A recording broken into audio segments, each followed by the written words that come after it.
Irmãos, vamos então abrir a palavra em Esdras, capítulo 8. Livro de Esdras, capítulo 8.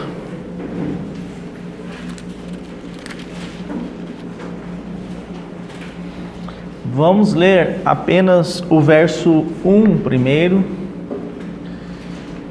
E teremos mais uma palavra de oração. Esdras 8, verso 1. São estes os cabeças de famílias, com as suas genealogias, os que subiram comigo da Babilônia, no reinado do rei Artaxerxes. Vamos parar nesse versículo, vamos ter mais uma palavra de oração. A igreja, um após o outro, para estar orando ao Senhor nesse momento.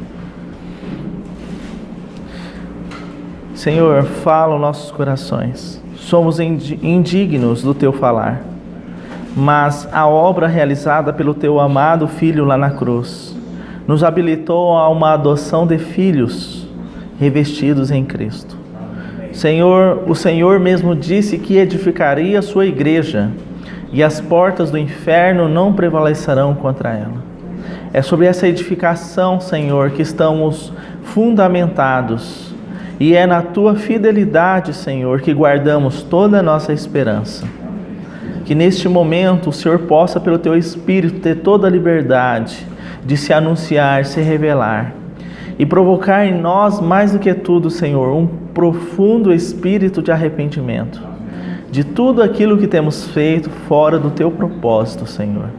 E que esse verdadeiro arrependimento seja marcado por uma mudança de trajetória, por uma mudança de caminho. Que não permaneçamos nos nossos erros, Senhor, mas que nos voltemos para Ti, enquanto há tempo, enquanto o Senhor ainda não regressou. Esta palavra de Esdras de hoje está nas Tuas mãos, Senhor. Faz o que Te apraz. É o que nós lhe pedimos, em nome de Jesus. Amém, Senhor. Senhor, pedimos que nessa noite o Senhor use de misericórdia e de bondade para conosco, para se revelar aos nossos corações. Vem com Sua graça e Sua bondade, falar a cada um de nós, segundo a Tua vontade. Nós Te louvamos e Te adoramos, Senhor, no nome de Jesus. Amém. Senhor, muito obrigado pelo privilégio que estamos tendo de estarmos reunidos a Teus pés, a Te ouvir, Senhor, e carecemos que o Senhor nos socorra, para que as nossas mentes, os nossos corações estejam receptíveis à Tua palavra, para que possamos assim crescer mais no Senhor, para a Tua glória, Senhor. É o que Te rogamos em nome de Jesus. Amém. Amém.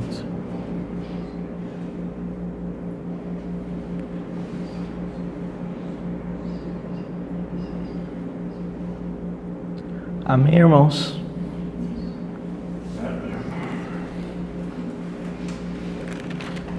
Na última reunião, nós estávamos estudando o capítulo 7 e vimos ali o registro de um sacerdote chamado Esdras, que habitava na Babilônia e que, vendo então a reedificação da casa de Deus em Jerusalém, tem no seu coração de subir também para Jerusalém, para ser um instrumento da parte do Senhor nesse processo de restauração, tanto da casa como da cidade. Temos que ter a atenção de que nesse período marcado do capítulo 7, entre o capítulo 6 e o capítulo 7, se passaram mais de 50 anos. Então, no capítulo 6 de Esdras, nós temos o registro da conclusão da edificação da casa. A casa de Deus, o templo em Jerusalém, foi concluído. E se passaram mais de 50 anos, então esse sacerdote Esdras tem no seu coração o entendimento de subir da Babilônia até Jerusalém. Nós temos que também ter em mente que o principal objetivo desta subida de Esdras para Jerusalém, dentro do propósito de Deus, era fortalecer o serviço na sua casa, né? Esdras não teve um chamado do Senhor para a edificação, porque a casa já estava terminada, já estava concluída. Mas Esdras teve um entendimento e uma clareza da parte do Senhor no sentido de que ele deveria fortalecer aquele serviço que estava sendo realizado em Jerusalém, na casa de Deus, pelos levitas, pelos sacerdotes, os sacrifícios e assim por diante. Irmãos, a esse ministério, a esse objetivo, nós denominamos que, então, com base no verso 26 e 27, que Esdras teve um chamado da parte do Senhor para adornar a casa de Deus. Acho que nós podemos até ler esse verso. Então, capítulo 7 de Esdras, verso 27, diz assim: Bendito seja o Senhor Deus de nossos pais, que deste modo moveu o coração do rei, e aqui está a palavra que queremos, para adornar a casa do Senhor, a qual está em Jerusalém. Irmãos, esse adornar, então, nós não temos que pensar e interpretar pura e simplesmente como um embelezamento externo. Adornar a casa de Deus, ornamentar esta casa de Deus, na linguagem espiritual que está sendo traduzida aqui, nós podemos colocar em três questões importantes. Primeiro, Esdras tinha um objetivo de ensinar a palavra. E ele recebeu da parte do rei, inclusive, a missão de, estando em Jerusalém, perquirir se o povo estava guardando os mandamentos de Deus. Então Esdras, sua ida a Jerusalém, tinha esse objetivo, como que filtrar todas as coisas pela palavra de Deus, saber se o povo estava obedecendo ou não a palavra. Então, adornar a casa de Deus significa passar tudo aquilo que acontece na casa de Deus pelo crivo da palavra de Deus. E se algo é reprovado, então aquilo deve ser retirado. É tão interessante que, se nós estudarmos lá Apocalipse, quando o Senhor escreve as cartas às igrejas de Apocalipse, as igrejas, ele diz assim: tenho porém contra ti. Então ele escreve, ele se anuncia quem ele é.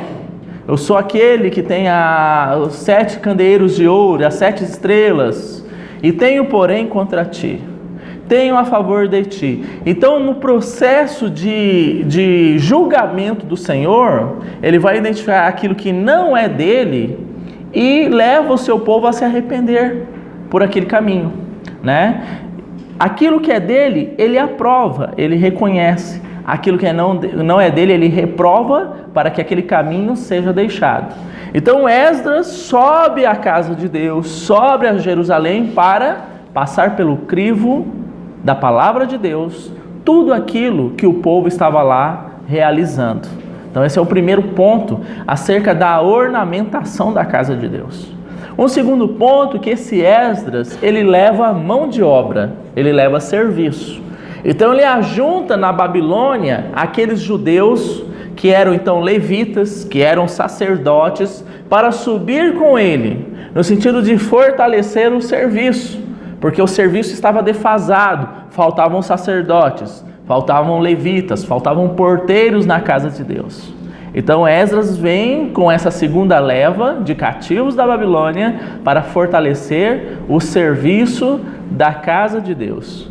E há também aqui uma anotação muito interessante também, no sentido de que esse Esdras levava recursos. Nós falamos sobre isso na última reunião. Recursos financeiros, ele levava tesouros, ofertas da parte do povo. E esse tesouro era para quê? Para a compra dos animais que seriam usados nos sacrifícios diários na casa de Deus. Então aqui fala da provisão. Então você tem a palavra, você tem o serviço e você tem a provisão de Deus no aspecto e no contexto da ornamentação da casa. Irmãos, até aqui, o que nós podemos entender? O que o Senhor nos tem falado aqui para nós?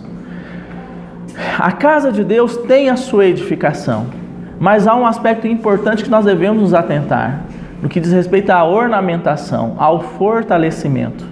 Então é como se nós recebêssemos visitação da parte do Senhor, para que esse Senhor, em meio de nós, caminhando entre nós, filtrasse pela palavra dele, tudo aquilo que procede ou não procede dele.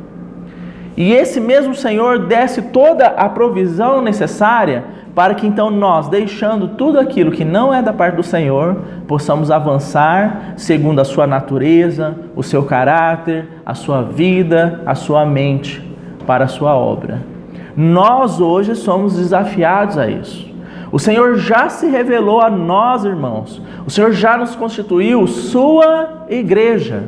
Ele tem nos convidado a nos envolvermos na edificação da sua casa. Porque o Senhor mesmo diz na palavra para Pedro o seguinte: Deus não tarda a sua vinda, como muitos julgam esta vinda demorada. Antes ele tem sido longânimo, não querendo que nenhum de nós se perca, mas que todos nós cheguemos ao verdadeiro arrependimento. Então esse Deus é aquele Deus que disse assim à igreja de Laodiceia: eis que estou à porta e bato. Quem abrir, entrarei e cearei com ele e ele comigo, num sinal de comunhão. Cear, sentar-se à mesa para comer na Bíblia é o significado de comunhão. Por isso que nós temos a mesa do Senhor, que somos encorajados. Então é isso que o Senhor está fazendo hoje, nos chamando a nos envolvermos com a edificação da sua casa, porque é esta edificação que trará o Senhor de volta. Mas nós temos um perigo, irmãos. Qual é o perigo? Nos envolvermos, ao invés de nos envolvermos com a edificação da casa de Deus, nos envolvermos com os projetos e planos desta vida. Por isso o Senhor veio com a sua palavra através de Ageu. Ageu então traz uma palavra nesse contexto aqui da edificação da casa de Deus extrema e muito urgente, e que é muito atual para nós hoje. O que Deus fala através de Ageu? Deus diz assim: a minha casa está em ruínas, ao passo que cada um de vocês correm atrás da edificação da sua própria casa. Essa é a palavra do Senhor para nós nesses últimos dias que antecedem a sua volta. Devemos nos arrepender. Sabe que houve uma paralisação da obra de edificação da casa de Deus por um período de quase 20 anos. E essa paralisação, irmãos, talvez nós pensemos assim: se deu porque o rei decretou que eles deveriam parar de edificar aquela casa. Mas no capítulo 1 de Ageu nós vemos o contrário. A casa de Deus parou de ser edificada não por causa dessa ameaça do decreto do rei, mas porque o povo foi cuidar da sua própria vida. O povo foi cuidar dos seus próprios projetos e abandonou a edificação da casa de Deus. Isso é tão simples concluir, porque quando o Senhor vem com essa palavra, o povo se arrepende, eles voltam a edificar, mesmo estando em vigência ainda o decreto do rei que diz que eles não edificassem. Então o decreto do rei nunca foi o motivo principal para que a casa de Deus permanecesse sem ser edificada pelo período de 20 anos. Mas foi o nosso amor pelos projetos desse mundo que nos leva a nos afastarmos daquilo que é de interesse do Senhor. Irmãos, quantas palavras o Senhor no Novo Testamento, seja ele pessoalmente, seja por meio do seu Espírito, exorta-nos dizendo: buscai em primeiro lugar o reino de Deus. Em primeiro lugar, o reino.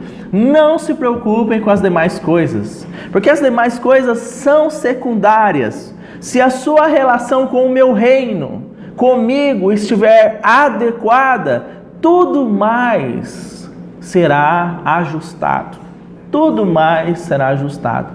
Mas quando nós perdemos o Senhor de vista e nos voltamos para as preocupações desse mundo em primeiro lugar, nós ficamos reféns da nossa própria capacidade natural, porque o Senhor não pode chancelar, o Senhor não pode dar o seu aval nessa conduta. E aí, irmãos, nós começamos a ter medo da morte, começamos a ficar inseguros, começamos a nos armar, começamos a tomar as posições, planejar como vamos resolver a questão do nosso sustento, da nossa família, os estudos das crianças e assim por diante. Nós assumimos uma responsabilidade que o Senhor jamais nos concedeu. Ele quer ser o governante das nossas casas, das nossas empresas, dos nossos trabalhos, dos nossos projetos. Ele quer ser aquele que vai ajustar tudo segundo a sua boa vontade. Então nós temos esse prejuízo, irmãos. Antes de nós avançarmos aqui, eu quero ficar um pouco nessa questão. Capítulo 3 de Colossenses é dito assim: vocês nasceram de novo? Paulo faz renegação. Vocês nasceram de novo? Nascemos. Então, se vocês nasceram de novo, buscai as coisas que são do alto. Pensai nas coisas que são do alto e não naquelas que são aqui da terra. Mas pensar nas coisas que são do alto por pensar? Não, porque o Espírito de Deus, como ele é cristocêntrico, sabe o que ele diz? Pensar nas coisas do alto, buscar as coisas do alto, onde Cristo está, onde Cristo habita. Então a fonte, o nosso objetivo, o anelo do nosso coração deve ser buscar a Cristo, almejar a Cristo, nos alimentarmos de Cristo. Senão, irmãos, não existe meio termo na palavra de Deus. Ou nós estamos nos alimentando do Senhor, buscando o Senhor, ou nós estamos buscando o mundo e nos alimentando da carne. Mesmo sendo cristãos, mesmo tendo nascido de novo. Porque 1 Coríntios registra isso no capítulo 3. Quando Paulo diz assim: irmãos, eu queria vos escrever como a espirituais. Paulo está chamando essas pessoas de irmãos. Eles eram nascidos de novo. Eu queria escrever a vocês como a espirituais, mas vós sois carnais. Porque há entre vós dissensões, disputas e assim por diante. Então nós corremos o risco de, havendo nascido de novo, sermos carnais, amarmos e desejarmos satisfazer os desejos da nossa carne, mesmo tendo experimentado o novo nascimento. Então aqui, voltando para o nosso contexto, Esdras, esse homem que aplicou o seu coração, ele aplicou seu coração a 3 objetivos fundamentais.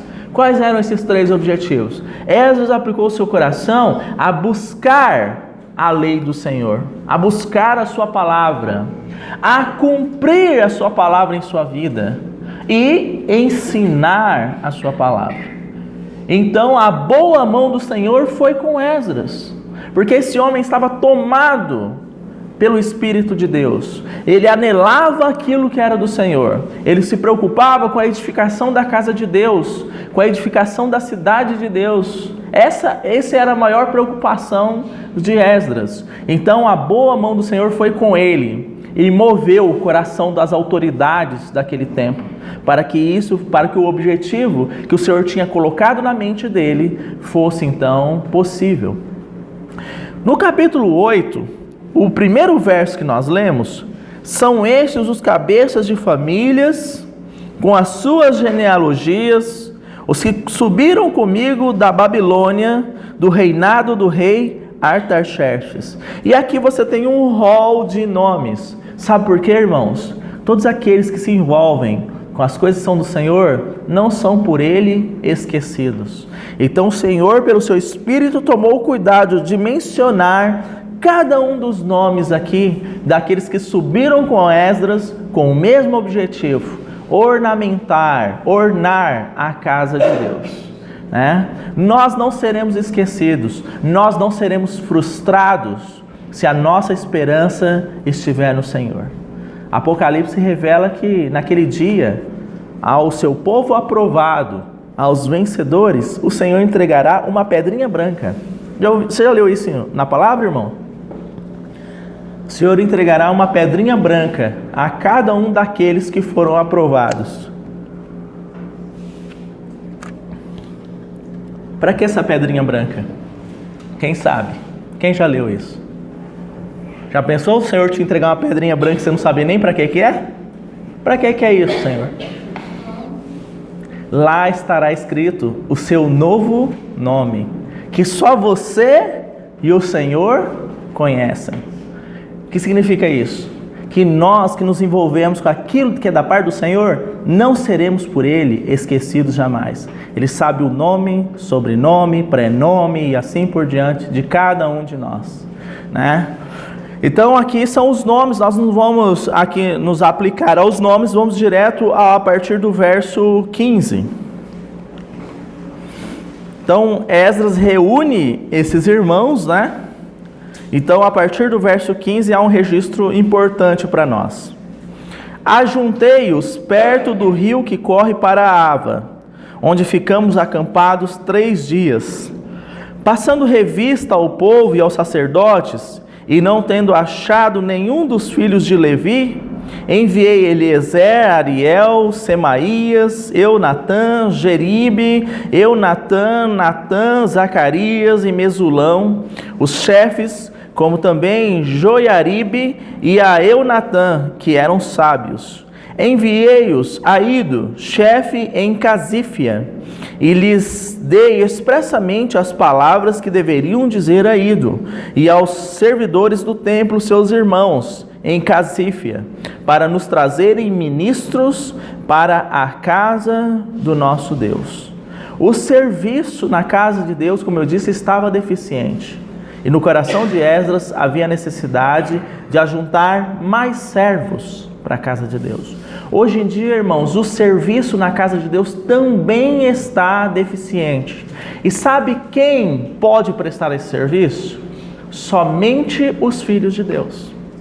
Aqui nós estamos vendo a palavra os filhos de Levi ou levitas, porque essa era a única tribo pela lei que podia oficiar na casa de Deus.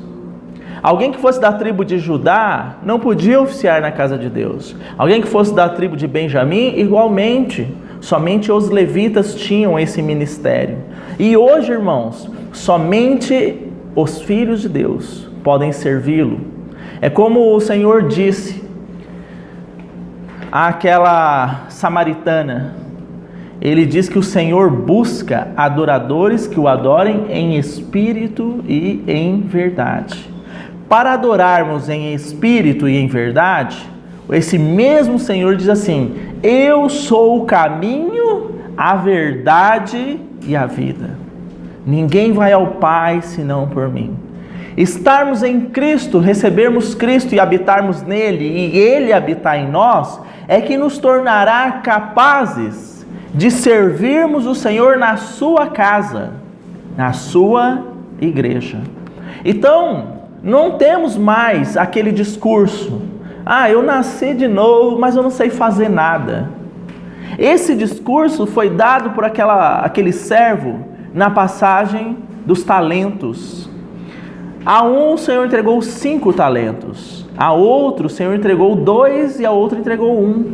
Aquele que recebeu 1 é o mesmo discurso que todos nós estamos aqui acostumados a fazer. Né? É um discurso, parece que toma conta da igreja deste século. Eu amo o Senhor, mas sabe, eu não sei servir o Senhor, eu não me sinto capaz, habilitado para isso, né? Não me sinto competente, porque sabe, Deus é um Deus tão santo, a gente para servir Ele tem que servir direitinho. Se for para fazer pela metade, é melhor nem fazer. Então nós nos apegamos a isso. Pois saiba que aquele servo que recebeu um talento usou o mesmo discurso com o Senhor. Senhor, eu sei que o Senhor é severo, que o Senhor semeia onde o Senhor colhe onde não semeia. Então, temendo o Senhor, eu enterrei esse talento. Está vendo? É o mesmo discurso. Se nós somos filhos de Deus, somos também servos do Senhor na sua casa. E Ele nos capacitará, assim como capacitou Esdras, assim como capacitou Neemias. O que esses irmãos tinham no coração deles? Pelo que o coração desses irmãos pulsava, anelava, desejava? A edificação da casa de Deus. E quando isso estava no coração deles, o Senhor foi trabalhando e capacitando, movendo reinos, movendo reis, para que isso fosse possível. Irmãos, não foi a habilidade política de Esdras e Neemias. Esses irmãos eram servos dos reis, né? Então não foi a habilidade deles de convencer o rei, de permitir que eles fossem a Jerusalém, de entregar um decreto a eles, de dar recursos financeiros para eles. Mas foi a mão do Senhor, o coração do Senhor, movendo esses reis, porque esses irmãos haviam anelado e clamavam pela edificação da casa de Deus. Seguindo então aqui o nosso texto, vejam o verso 18.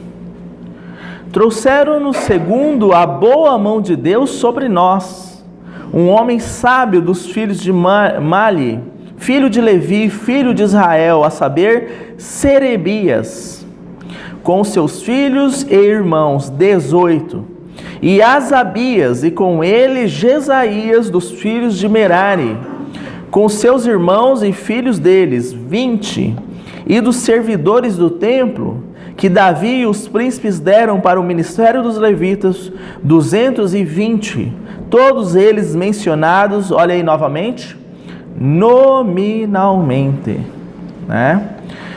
Então apregoei ali um jejum junto ao rio Ava, para nos humilharmos perante o nosso Deus, para lhe pedirmos jornada feliz. Algumas versões estavam a jornada segura, ou caminho seguro, né? Caminho seguro para nós, para nossos filhos e para tudo que era nosso. Porque tive vergonha de pedir ao rei exército e cavaleiros para nos defenderem do inimigo no caminho, porquanto já lhe havíamos dito, a boa mão do nosso Deus é sobre todos os que o buscam, para o bem deles, mas a sua força e a sua ira contra todos os que o abandonam. Irmãos, aqui agora há um princípio para nós, como igreja, muito interessante. Esdras, então, diante do rei, proferiu essas palavras: Rei, a boa mão de Deus é para os que o buscam, mas a ira de Deus é para aqueles que o abandonam. Então esse Esdras, com aqueles que o acompanhavam, proferiu essa palavra. E ele diz aqui que ele jejuou na beira daquele rio para se humilhar diante do Senhor, porque ele não teve coragem, ele não teve cara, ele não teve jeito de pedir para aquele rei que lhe arrumasse uma escolta. Porque seria uma posição contraditória, não é verdade? Olha, rei, Deus está conosco, Ele nos guarda, mas arruma para nós aí uns guardas, que é só para garantir, né? Então haveria uma posição contraditória. É igual aquela história do irmão, né? Que diz que ora para não chover, que ele tinha um compromisso muito importante. Aí ele diz que ajoelha, ora para não chover, se levanta, né, com toda a fé que ele tinha, se levanta, vai saindo, pega um guarda-chuva, né? Mas vou por garantia, vou pegar um guarda-chuva aqui, né? É uma posição contraditória. Agora, irmãos, vamos trazer isso para a nossa experiência. Eu quero que o Senhor volte, eu amo a volta do Senhor. Sim, e você está fazendo o que por essa volta? Eu estou vivendo a minha vida. Está vendo? Não há como posso dizer, não há uma correspondência entre aquilo que você fala e aquilo que você vive. Esdras se ajoelhou para orar, por quê? Porque ele queria que aquilo que ele havia dito ao rei fosse realmente uma postura de vida, um testemunho de vida. Aqueles irmãos que era uma viagem, irmãos, de mais ou menos 1.500 quilômetros, ia durar 4 meses a viagem. Nesse caminho, assaltantes, né, inimigos por todos os lados. E eles estavam levando algo em torno, se nós calculássemos hoje, de 500 mil reais, junto com eles, em tesouros, né? Mas ele havia dito que a boa mão de Deus era com aqueles que o buscavam. Então ele não adotou uma medida contraditória àquilo que ele havia dito. Eles se humilharam diante do Senhor, jejuaram diante do Senhor e pediram um caminho seguro. E isso foi levado a cabo, conforme está registrado aqui no capítulo 8 mesmo. Então, um princípio que nós temos que guardar é não termos uma posição contraditória entre aquilo que fazemos e aquilo que falamos. Se professamos esse Senhor como o Senhor das nossas vidas, que de fato Ele governe as nossas vidas, né? O Senhor mesmo disse, né? Vou citar só mais uma passagem aqui. Por que me chamais Senhor, Senhor, e não fazei o que vos mando? É uma conduta contraditória ao que se fala e o que se vive, né? Então que o Senhor nos ajude, porque esses irmãos se humilharam na presença do Senhor, tendo isso em mente.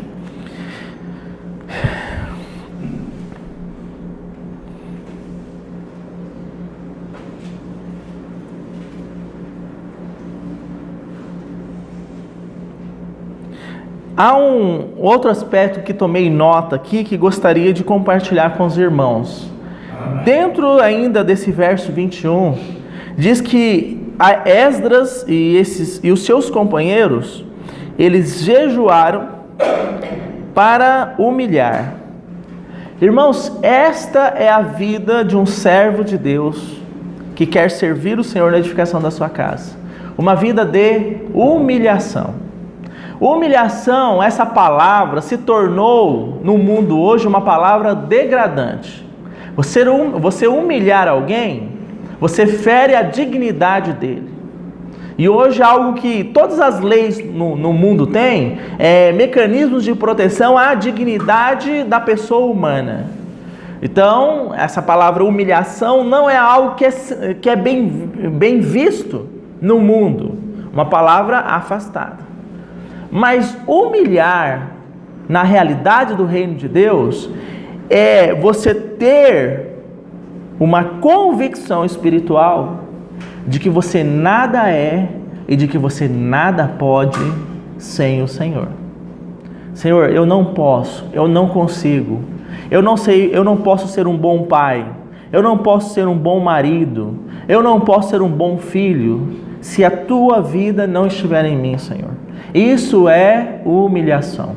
Então o Senhor diz assim, que Deus dá graça aos humildes, mas Ele resiste ao soberbo. Você acha que soberba é você dizer que você é bom? Que você é o maioral? Soberba é uma condição de vida em que se vive independentemente, alienado de Deus. Né? Eu não busco Deus, eu sei o que é melhor para mim. Você está vendo? Isso é soberba. Quando Deus não governa as nossas vidas, quando nós assumimos as rédeas das nossas vidas, nós adotamos um caminho soberbo. Deus resiste o soberbo, mas concede graça ao humilde. Porque o humilde é aquele que pode ser moldado pelo Senhor. Tirarei de vós o coração de pedra e darei a vós um coração de carne. Não tem como modelar a carne? As irmãs aí que entendem mais do que nós, né? Mas tem como modelar a carne. Você faz ela uma bola, você faz dela um quadrado, você coloca ela no molde que você quer. Você consegue fazer isso com uma pedra? De jeito nenhum.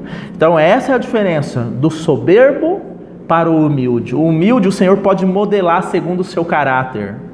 O soberbo o Senhor tem que quebrar, porque ele não pode ser modelado, não é verdade? Então só essa nota adicional aí no verso 21 que eu gostaria de colocar. Irmãos, vamos avançar um pouco mais. Vamos agora a partir do verso 24.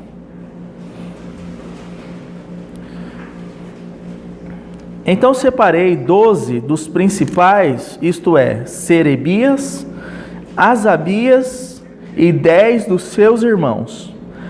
Pesei-lhe a prata e o ouro, e os utensílios que eram a contribuição para a casa do nosso Deus, a qual ofereceram o rei, os seus conselheiros, os seus príncipes e todo o Israel que se achou ali.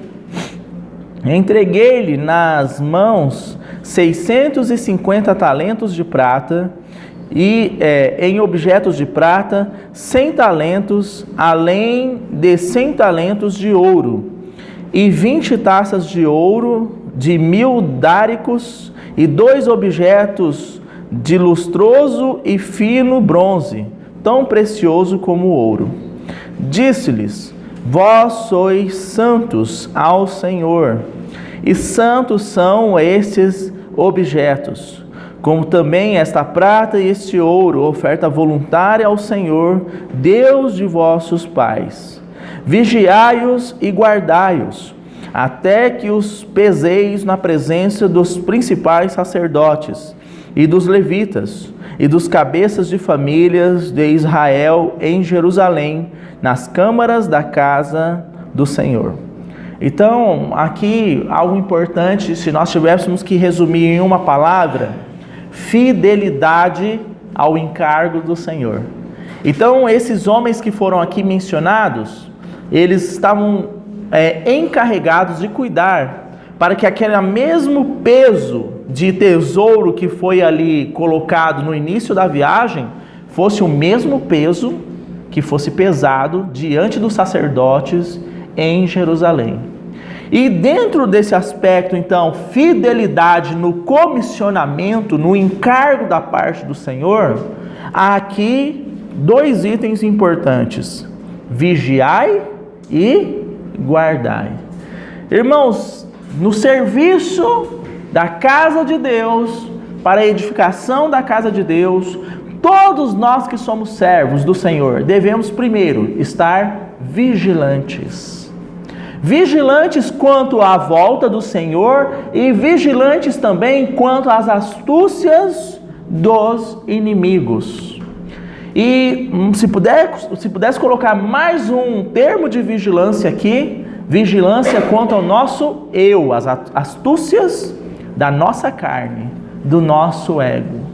Porque se não vigiarmos nesses 3 aspectos, vigiai com respeito à volta do Senhor, vigiai com relação às astutas ciladas do inimigo e vigiai quanto à nossa carne, nós falharemos no encargo que o Senhor nos concedeu. Vamos então para o primeiro: vigiar acerca da volta do Senhor.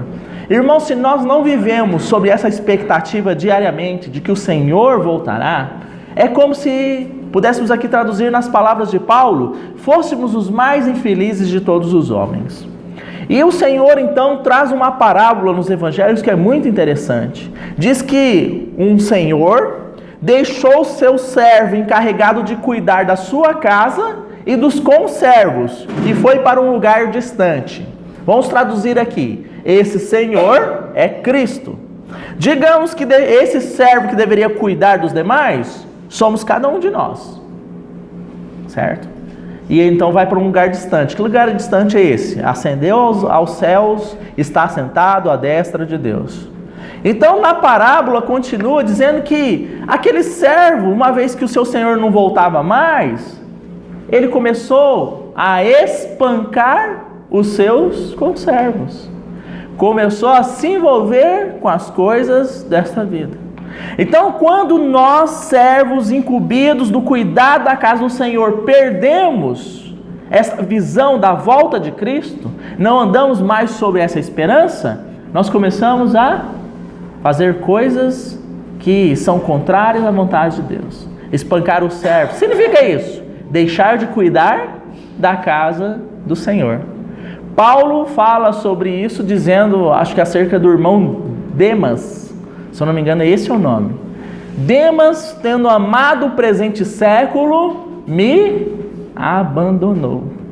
Então naquele período de terrível tribulação, se eu não me engano, Paulo já estava aprisionado nas masmorras de Roma, e havia um boato porque Roma havia sido incendiada e colocaram a culpa nos cristãos. Então havia esse boato que foi disseminado, os cristãos sendo perseguidos, Paulo já aprisionado, aguardando o dia da sua execução. Então Paulo fala sobre Demas, que tendo amado o presente século, me abandonou. Então esse irmão Demas perdeu o Senhor de vista. Ele passou a visualizar o quê? Os perigos. Não, se eu for identificado, se eu ir com aquele Paulo, eles me verem que eu também sou um cristão, eu posso ficar lá preso junto com ele. Então o medo começa a tomar conta, né? Uma série de aspectos da carne começam a nos sufocar quando nós perdemos essa primeira vigilância. Vigiar acerca da volta do Senhor. Mas eu falei também sobre as ciladas do inimigo. Irmãos, nós vimos aqui pelo livro de Esdras como o inimigo é astuto. Ele vai primeiro oferecer a destra dele de amizade para você. Como os inimigos aqui do povo de Deus disseram assim: deixa-nos edificar a casa convosco, pois como vós buscaremos o vosso Deus. Que prejuízo terrível, irmãos. Eu quero fazer uma pausa aqui. Abra sua Bíblia aí em Deuteronômio capítulo 7.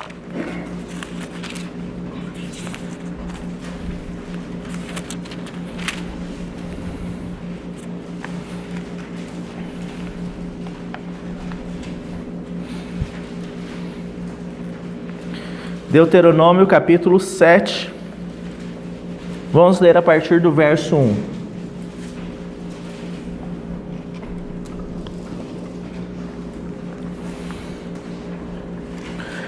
Quando o Senhor teu Deus te introduzir na terra a qual passas a possuir, e tiver lançado muitas nações de diante de ti, os heteus, os girgazeus, e os amorreus, os cananeus, e os ferezeus, os heveus, jebuseus, 7 nações, mais numerosas e mais poderosas do que tu, e o Senhor teu Deus as tiver dado diante de ti, para as ferir totalmente, as destruirás. Não farás com elas aliança, nem terás piedade delas, nem contrairás matrimônio com os filhos dessas nações. Não dará tuas filhas e teus filhos, nem tomarás suas filhas para teus filhos, pois elas fariam desviar teus filhos de mim, para que servissem a outros deuses, e a ira do Senhor se acenderia contra vós outros, e depressa vos destruiria. Então aqui está, da parte do Senhor, um mandamento muito claro. Quando o Senhor entregar a terra para vocês, haverão inimigos ali. Então Ele vai entregar os inimigos na mão de vocês, e vocês vão destruir esses inimigos. Não façam alianças com eles. Abra sua Bíblia um pouquinho mais à frente aí em Juízes, irmãos.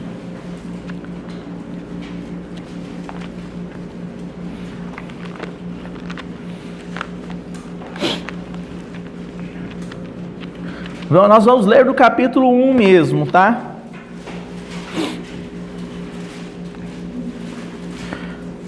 Me deixe ver o verso aqui.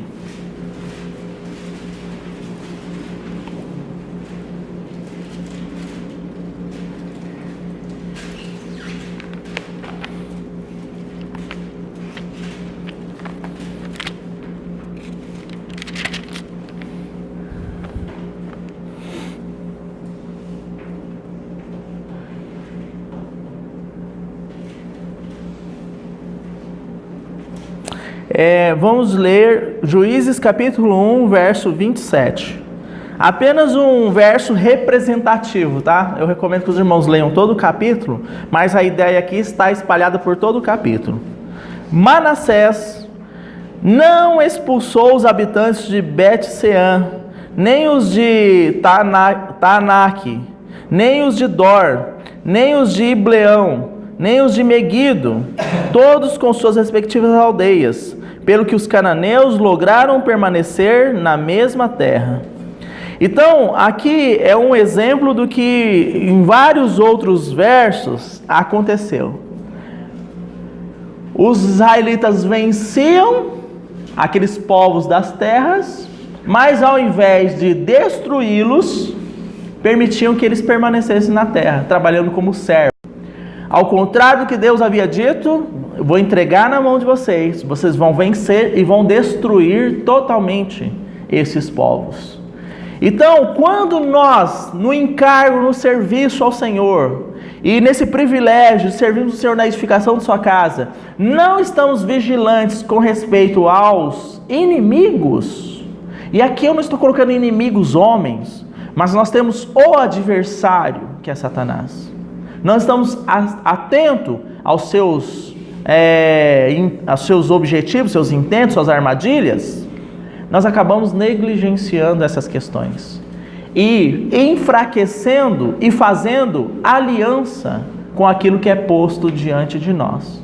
Ah, mas você não precisa ser tão severo assim com a palavra de Deus, sabe? Isso é rigor demais. Você pode abrir aqui uma exceção, né?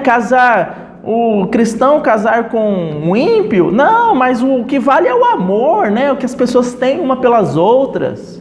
E assim, irmãos, negociando aqui, negociando ali, nós fomos pegos nas ciladas. Como esse povo arruinou Israel por anos? Por quê? Não destruíram, não varreram eles da terra? Fizeram aliança com eles? Eles começaram a ensinar o povo a seguir outros deuses, exatamente como o Senhor tinha dito aqui. Aí você pode estar pensando, mas irmão, isso é lá para o tempo de Israel. Abra sua Bíblia em Apocalipse, rapidamente.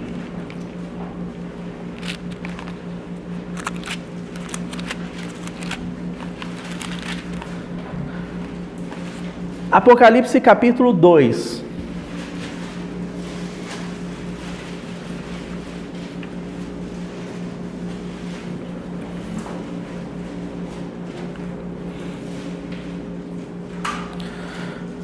Verso 14. O Senhor está escrevendo sua carta à igreja em Pérgamo, tá? Tenho, todavia, contra ti algumas coisas, pois que tens aí os que sustentam doutrina de Balaão, o qual ensinava a Balaque a armar ciladas diante dos filhos de Israel, para comerem coisas sacrificadas aos ídolos e praticarem prostituição. Outro sim, também tu tens os que da mesma forma sustentam a doutrina dos nicolaítas. Portanto, arrepende-te, se não venham a ti sem demora, e contra eles pelejarei com a espada da minha boca. Então veja aqui que o Senhor falando a Pérgamo, e Pérgamo significa mistura, né? Falando, aí tem no meio de vocês que ensine doutrinas, que são doutrinas que levam o povo a prostituir espiritualmente, fazer aliança com o mundo. Há aí também no meio de vocês doutrinas de nicolaítas. Sabe o que significa isso, irmãos? Cargos, posição na igreja, né? Cuidado com isso também. Outra hora nós podemos falar sobre essa questão. Mas avançando um pouco mais, e é aqui que eu quero chegar, a partir do verso 18 nós temos uma nova igreja, Tiatira. Ao anjo da igreja em Tiatira escreve: essas coisas diz o Filho de Deus, que tem os olhos como chama de fogo e os pés semelhantes ao bronze polido. Conheço as tuas obras, o teu amor, a tua fé, o teu serviço, a tua perseverança e as tuas últimas obras mais numerosas do que as primeiras. Agora veja o verso 20. Tenho, porém, contra ti o tolerares que essa mulher Jezabel, que a si mesma se declara profetisa, não somente ensine, mas ainda seduz os meus servos a praticarem a prostituição e a comerem coisas sacrificadas aos ídolos. Dei-lhe tempo para que se arrependesse. Ela, todavia, não quer arrepender-se da sua prostituição. Então você começa vendo em Pérgamo o problema ali dentro. Tens aí no meio de vocês quem ensina a prostituir, praticar prostituição, doutrina de prostituição. E a coisa vai evoluindo de tal forma, porque não foi devidamente tratado e cuidado, que chegamos em Tiatira. E ali o povo já não estava só mais sendo ensinado, mas estava se prostituindo. Então essas são as ciladas. Elas nos amarram E elas vão de forma cada vez mais piorando, digamos assim, né? Um caminho crescente para aquilo que é mal. No começo ensinava e depois praticava a prostituição. Uma igreja, depois a outra. Prostituição significa confusão. Esse é o significado da palavra prostituição. O que é confusão? Tem Deus, mas também tem o mundo. Tem espírito, mas também tem a carne. Se torna confusão, se torna prostituição, né? Vamos voltar lá no capítulo 8 de Esdras, para nós encerrarmos, irmãos. E que o Senhor nos ajude, que nos leve a um verdadeiro arrependimento, que sejamos vigilantes diante do Senhor, acerca desse tema, serviço em sua casa para a edificação.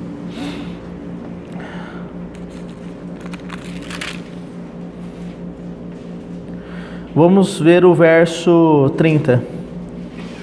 Então receberam os sacerdotes e os levitas o peso da prata, do ouro e dos objetos, para trazerem a Jerusalém, à casa do nosso Deus. Verso 31. Partimos do rio Ava no dia 12 do primeiro mês, a fim de irmos para Jerusalém. E a boa mão do nosso Deus estava sobre nós e livrou-nos das mãos dos inimigos e dos que nos armavam ciladas pelo caminho. Lembram-se lá da oração deles? Nós nos humilhamos diante do Senhor para que Ele nos levasse, para que Ele nos guardasse. E esta humilhação na presença do Senhor deu vitória a eles sobre as ciladas, né, sobre os inimigos e sobre as ciladas que eram armadas por esses inimigos. Chegamos a Jerusalém e repousamos ali 3 dias. No 4º dia, pesamos na casa do nosso Deus a prata, o ouro, os objetos e os entregamos a Meremote, filho do sacerdote Urias. Com ele estava Eleazar, filho de Finéias, e com eles Josabade, filho de Jesua, ou Jesua, né? E Noadias, filho de Binui, levitas. Tudo foi contado e pesado, e o peso total imediatamente registrado. Os exilados que vieram do cativeiro ofereceram holocaustos ao Deus de Israel, 12 novilhos por todo Israel, 96 carneiros, 76 cordeiros, e como oferta pelo pecado 12 bodes, tudo em holocausto ao Senhor. Então deram as ordens do rei aos seus sátrapas e aos governadores deste lado do Eufrates, e esses ajudaram o povo na reconstrução da casa de Deus. Então a fidelidade foi guardada porque o peso foi levado a termo e o tesouro entregue. E esses irmãos ofereceram holocaustos em favor de Israel, e não somente deles, porque um servo de Deus intercede por sua casa também, não apenas por ele mesmo, né? Então, irmãos, vamos parar por aqui hoje. Que o Senhor nos ajude, que Ele anime os nossos espíritos para que nós nos envolvamos com a edificação da sua casa e com a ornamentação desta casa. Amém? Vamos orar ao Senhor. Senhor, obrigado pela Tua palavra. O Senhor é fiel. Senhor, imprime em nossos corações pelo Teu Espírito a Tua palavra. E que não abandonemos esta palavra, Senhor, mas que ela seja para nós caminho seguro. Senhor, nos dá um verdadeiro espírito quebrantado na Tua presença. E que nos humilhemos de fato diante do Senhor. Senhor, nada podemos no assunto acerca da Tua casa. Nada podemos em aspectos inclusive das nossas próprias vidas, Senhor. Senhor, vem governar as nossas vidas, clamamos a Ti, Senhor. Nos dá um coração desejoso por sermos governados pelo Senhor. Estarmos diligentes e vigilantes acerca de tudo aquilo que nos foi encarregado da Tua parte, ó Pai. É o que nós lhe pedimos e agradecemos em nome do teu Filho amado Jesus. Amém, Senhor.